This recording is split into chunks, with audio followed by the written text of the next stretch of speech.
नमस्कार, आपका स्वागत है द वॉइस टीवी में। आप देख रहे हैं देश दुनिया की बड़ी खबरें। इसी के साथ पहली खबर, प्रधानमंत्री नरेंद्र मोदी ने जोर देकर कहा है कि 2047 तक एक विकसित राष्ट्र बनने का भारत का संकल्प वैश्विक चर्चा का केंद्र बिंदु है, जो बुनियादी ढांचे में आमूल परिवर्तन से प्रेरित है।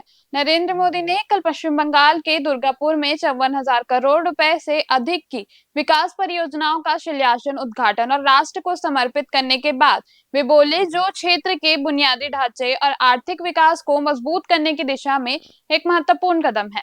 प्रधानमंत्री मोदी ने कहा है कि वे वैश्विक चर्चा भारत की एक विकसित राष्ट्र बनने के संकल्प के इर्द गिर्द घूम रही है। इसी के साथ सोमवार से शुरू हो रहे हैं संसद के मानसून सत्र। सत्र से पहले सरकार ने कल एक सर्वदलीय बैठक बुलाई है। इस बैठक में सरकार संसद के दोनों सदनों से सुचारू संचालन के लिए सभी राजनीतिक दलों से सहयोग मांगेगी। मानसून सत्र इस महीने की 21 तारीख को अगले महीने की 21 तारीख तक चलेगा। इस सत्र के दौरान कई महत्वपूर्ण विधेयकों पर चर्चा और पारित होने की संभावना है। इसी के साथ अगली खबर, केंद्रीय इलेक्ट्रॉनिक्स एवं सूचना प्रौद्योगिकी मंत्री अश्विनी वैष्णव ने कहा है कि देश की पहली स्वदेशी सेमीकंडक्टर चिप इसी साल लॉन्च की जाएगी। कल हैदराबाद में केशव मेमोरियल एजुकेशनल सोसाइटी के 50वें संस्थापन दिवस समारोह में बोलते हुए मंत्री ने कहा कि भारत दुनिया के सबसे महत्वपूर्ण सेमीकंडक्टर देशों में से एक बनने जा रहा है।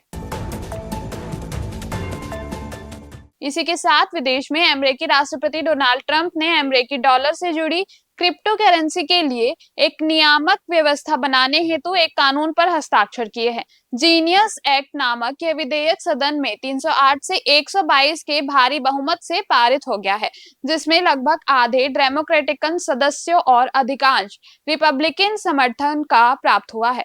इसे क्रिप्टो वित्त में अमेरिकी नेतृत्व की दिशा में एक बड़ा कदम माना जा रहा है। और तुर्की में अमेरिकी राजदूत टॉम बैरक ने आज कहा है कि इजराइल और सीरिया युद्ध विराम पर दोनों सहमत हो गए हैं।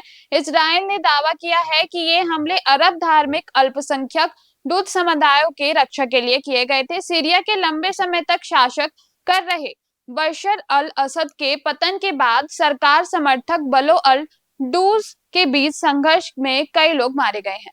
युद्ध विराम की घोषणा ऐसे समय में हुई जब सीरिया के दक्षिण स्वेंदा प्रांत में दूत समूहों और बेडौइन कबीलों के बीच नए सिरे से संघर्ष जारी है। इस संघर्ष में 300 से ज्यादा लोग मारे गए हैं और हजारों लोग भी स्थापित हुए हैं, जिसमें मानवीय संकट पैदा हो गया है। अब खेल जगत की बात करें तो भारतीय महिला पहलवानों ने कल हंगरी के बुडापेस्ट में पोलक एमरे और वर्गा जोनोस मेमोरियल 2025 टूर्नामेंट में 2 स्वर्ण, 1 रजत और 1 कांस्य सहित 4 पदक जीते।